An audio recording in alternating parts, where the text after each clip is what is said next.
In this video, I'm going to show you how to replace the rear outside door handles on this GMC Sierra. These are going to be located in the outside of the rear doors. Let's get into it.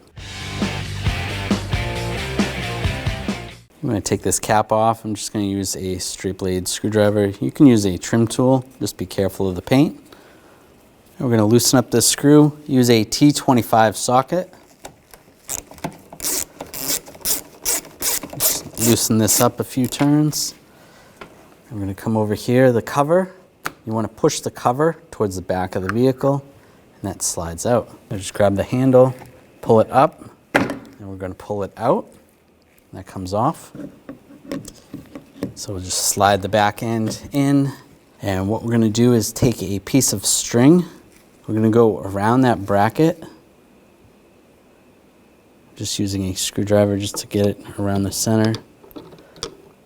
Then if you can try to pull on it, you can hold it out, but it's a little easier if you just take the screwdriver and just pull it out a little further. And then we're going to hold that, take the handle, get it lined up, let it go, make sure the gasket's lined up. That's good. I'll take some scissors and just cut the string, pull it out. Take the cover, slide it in place, push it back, and we're going to tighten up the screw.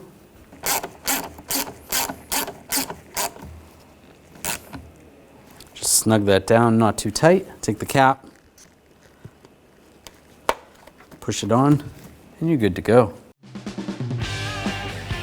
When only the best will do, demand TRQ. The only company that lets you view before you do. TRQ is committed to offering the highest quality aftermarket auto parts that are engineered for peace of mind. Thanks for using and viewing with TRQ.